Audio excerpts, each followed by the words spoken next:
Olá, esse vídeo é da lição 2 do Recoda, né? Que são 20 lições que a gente está extraindo, destilando da LLM. É, Como eu falei, fazendo um modelo experimental. No primeiro, gerei um HTML e eu li a narração. Nesse segundo, foi gerado um TTS, um Text-to-Speech. A IA gerou o som e colocou o som. Em alguns posteriores, eu posso fazer o vídeo totalmente embutido com a IA. É que eu estou experimentando que sempre tem um custo-benefício, né? Esse daqui foi muito simples de fazer. Se eu for fazer um vídeo completo com as transições, vai gastar muito mais token e mais tempo, né? E tem que juntar os áudios e tudo mais. Então nós vamos só ouvir os áudios, se for necessário eu faço intervenção. Pensa numa situação clássica. Você está gravando uma nota de voz, gira o celular para a paisagem e a gravação simplesmente para. Ou o contador de segundos zera. Isso acontecia porque o Android, ao girar a tela, destrói e recria a Activity, e qualquer variável declarada dentro dela some junto. O ViewModel foi criado para resolver exatamente esse problema. Nessa lição, vamos entender como o Recoda usa ViewModel e Stateflow para nunca perder o estado de uma gravação. Então a gente vê que ViewModel é ao mesmo tempo um padrão de projeto e uma implementação da biblioteca, né?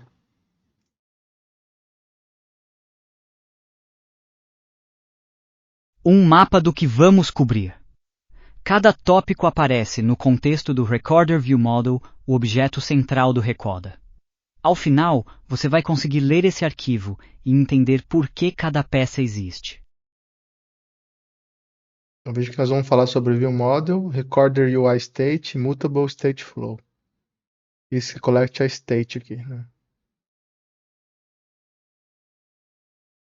Vamos começar pelo problema. Se você guardar o estado de uma gravação como variáveis simples dentro da Activity, elas somem toda vez que o Android precisar recriar a Activity, e o Android recria a Activity com frequência. Rotação de tela, mudança de idioma do sistema, modo noturno ativado, processo morto por falta de memória e restaurado. Era possível salvar e restaurar manualmente com onSave Instant State. Mas isso é tedioso, você precisa lembrar de serializar e desserializar cada campo, um por um. O ViewModel resolve isso de forma estrutural. Então, para quem lembra, lá pelos idos de 2009, 2010, o iPhone rodava assim só um aplicativo, não era multiprocessos os smartphones.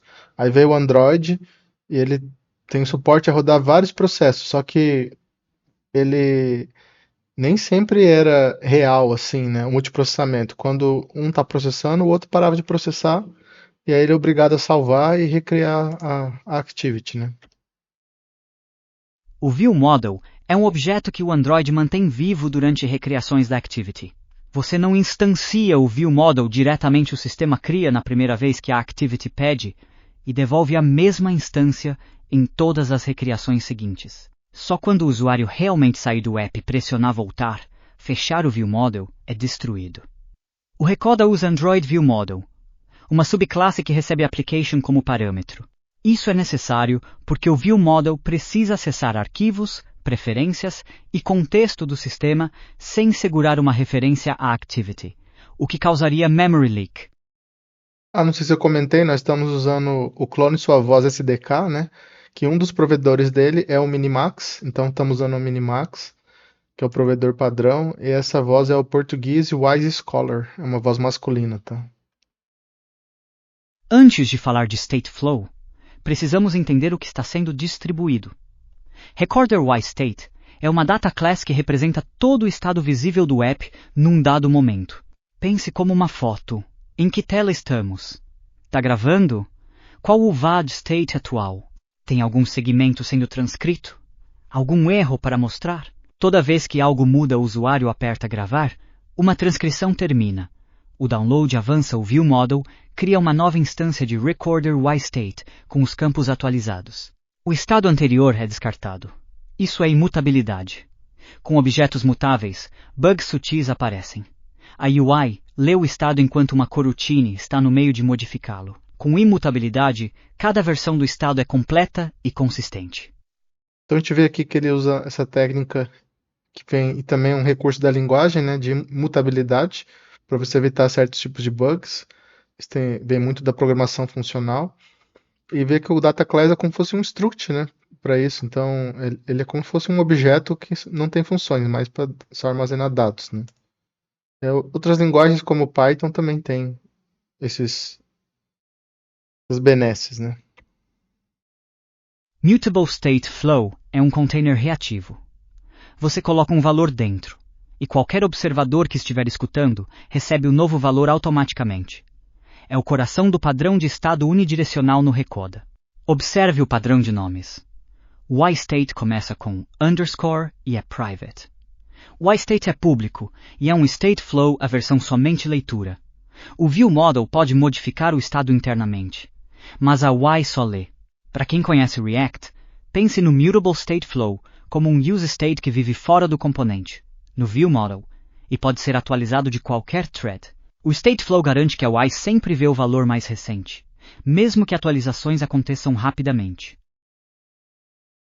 Então aqui a gente vê que o Compose tem muita inspiração no React, né? Que são esses frameworks unidirecionais, né? E aí tem essas estruturas aqui. Eu imagino que esse Mutable State Flow ele é mais do Kotlin, né? E esse as State Flow aqui é mais tem a ver com o Compose, né? Mas eu não entendo tão bem essa parte, ainda estou aprendendo, assim, esses novos padrões, assim, mas é por isso que eu estou fazendo esse vídeo e esse exercício, né? Porque é o jeito mais fácil. Se você for usar outras ferramentas como React Native, que compila esse código, assim, você sempre vai ter um caso que você vai ter que ter código nativo para algumas funções, e também às vezes o código é muito pesado, tá? Se você faz esse código nativo, ele é muito mais leve. Então vale a pena você gastar alguns dias para aprender, né? Do que ficar dependendo de outras ferramentas, né? Que não são as naturais. Update é a única forma certa de modificar um Mutable State Flow. Ele recebe uma lambda, que recebe o estado atual chamado de it, por convenção, e retorna um novo estado. Internamente, o update garante que isso acontece de forma atômica, sem race conditions, mesmo com múltiplas coroutines rodando ao mesmo tempo. Veja os exemplos do Recoda. Ao iniciar a gravação, ao atualizar o progresso do download, ao parar a gravação. Em todos os casos, o padrão é o mesmo. Update recebe o estado atual, você diz o que muda, e o novo estado é emitido. Vou voltar aqui um pouco. Então, lembrando que a gente tem aqui a data class, que tem os estados da tela. Esses são variáveis que vão ser usadas para mostrar campos na tela, né? Mensagens de erro, estado do VAD e tudo mais. Se está gravando ou não. E aí essas variáveis aqui, veja que aqui é record YState, a classe, a gente criou uma instância aqui no Mutable State Flow, e como esse daqui é imutável, o jeito que você atualiza ela é com esse método update, que ele vai passar uma instância e você vai dizer o que você vai mudar nas variáveis, né? Aqui, então ele vai pegar os mesmos valores de antes, e daqui são os valores que eles vão atualizar, né? Dos campos, separados por vírgula. E aí ele está mostrando como é usado no código. Que é o que eu falei antes aqui, ó. Usa o copy, né, para fazer mutabilidade. Copy é um método que toda data class em Kotlin ganha automaticamente. Ele cria uma nova instância com todos os campos iguais ao original, exceto os que você especificar. Você não modifica o estado, você cria uma cópia com uma diferença. Isso é a forma idiomática de trabalhar com objetos imutáveis em Kotlin. A memória não é um problema. Objetos Kotlin são pequenos, e o Garbage Collector cuida dos que não são mais usados. A segurança de thread que você ganha é muito mais valiosa do que o custo de criar uma nova instância a cada mudança. Podem ver que no JavaScript, no TypeScript vai usar o operador ponto, ponto, ponto, né, para copiar um objeto. Porque a gente não costuma fazer isso. Porque ele está dizendo assim, se tiver várias corrotinas, né, acessando esse mesmo objeto, daria problema, ficaria inconsistente. E aí esses métodos aqui são atômicos, são consistentes, ele vai conseguir copiar o objeto sem ter o perigo de uma outra corrotina alterar. Recorder State usa AppScreen para representar em qual tela estamos. AppScreen é uma sealed class, uma classe Kotlin com um número fechado e conhecido de subtipos. A diferença para um enum é que cada subtipo pode carregar dados diferentes. Session Detail carrega um Session Need, Session List e Create Session não carregam nada. Quando a UI faz um when sobre state, screen, o compilador garante que todos os casos foram cobertos. Se você adicionar uma tela nova e esquecer de tratar, lá no when, o compilador avisa.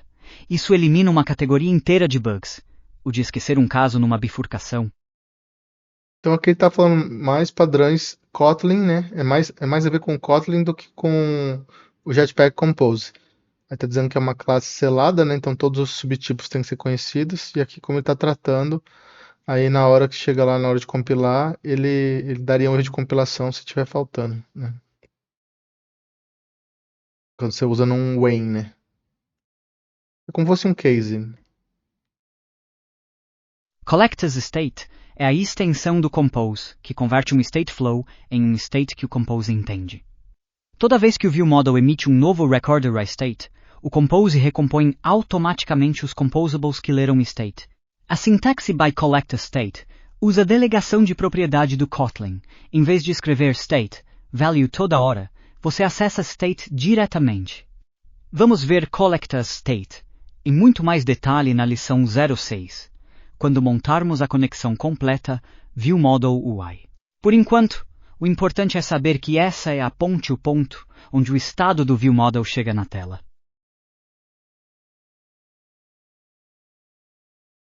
É que ele não está mostrando com value, mas o que é interessante aqui, né? Ele está explicando, esse ViewModel é para você guardar os dados da view, né? Por isso que chama ViewModel. Model é o modelo de dados e view a tela em si. Aí ele está explicando que para você não ter que ficar digitando toda hora value aqui no state, você usa esse método collectAsState que ele vai impedir que você tenha que ficar toda hora chamando isso. Porque quando a biblioteca é reativa, tipo React, né? Geralmente você acessa o objeto em si com ponto value. Aí, aqui eu tava pensando assim, essa aula aqui tá legal, né? Mas ainda é remendo de pano novo em tecido, em roupa velha, né? Porque o que acontece? O legal mesmo seria se a gente tivesse isso aqui como um agente de IA para você conversar com ele em tempo real, né? Mas ainda isso aqui é apenas só um slide, que é uma coisa que se usa nos últimos 50, 70 anos, né? O padrão de fluxo unidirecional é a grande ideia por trás de tudo que vimos. Estado só flui numa direção, do ViewModel para a UI. A UI nunca modifica o estado diretamente. Quando o usuário aperta gravar, a UI não toca em isRecording, ela chama Start Recording, no ViewModel. O ViewModel processa, chama Update, e emite um novo estado. A UI recebe o novo estado via collectAsState e recompõe. Isso torna o app previsível. Em qualquer momento você pode inspecionar o state e saber exatamente o que a UI deveria mostrar. Também facilita testes. Você testa o ViewModel de forma isolada, sem UI. Esse eu comentei no primeiro vídeo, né? Por que se usa o ViewModel. E esse daí é um padrão dos últimos 10, 11 anos, né? É usar esse tipo de framework unidirecional. Eles são mais previsíveis, evita um monte de tipo de erro. É mais complicado, mais complexo, né? Mas é mais seguro, né? E isso é bom quando você tem uma IA, por exemplo, gerando código. Quando você tem esse tipo de previsibilidade, sabe? Esse tipo de padrão, de estrutura, fica muito mais seguro. Então aqui a UI nunca modifica estados, ela só chama os métodos do ViewModel. E ele é a única fonte da verdade, né? 3 features do Kotlin apareceram com destaque nessa lição. Primeira, Data Class. Qualquer classe declarada com a palavra data ganha automaticamente equals e hashcode baseados nos campos, toString legível e copy. Em Java, você escreveria dezenas de linhas para ter o mesmo resultado. Getters e setters. Né? Segunda, copy. Método automático de toda data class cria uma nova instância com os campos que você especificar alterados e o resto igual. É a ferramenta de imutabilidade do Kotlin. Terceira, Sealed Class. Uma hierarquia fechada de tipos, onde o compilador conhece todos os subtipos em tempo de compilação. O when sobre uma Sealed Class é exaustivo Esquecer um caso é erro de compilação, não bug em produção. Tem mais um slide, né? E é isso para a lição 02. Cobrimos o padrão central do Recoda. ViewModel como guardião do estado, Stateflow como canal reativo e DataClass imutável como formato do estado. Na próxima lição, vamos abrir o ViewModelScope, Launch, e entender coroutines como o Recoda consegue gravar áudio, rodar VAD e transcrever ao mesmo tempo sem travar a UI. Se quiser praticar antes, abra o Recorder View Model, KT, e localize todos os usos de update. Para cada um, responda: qual evento disparou essa mudança de estado? Então é isso. Muito obrigado. Essa foi a lição 2.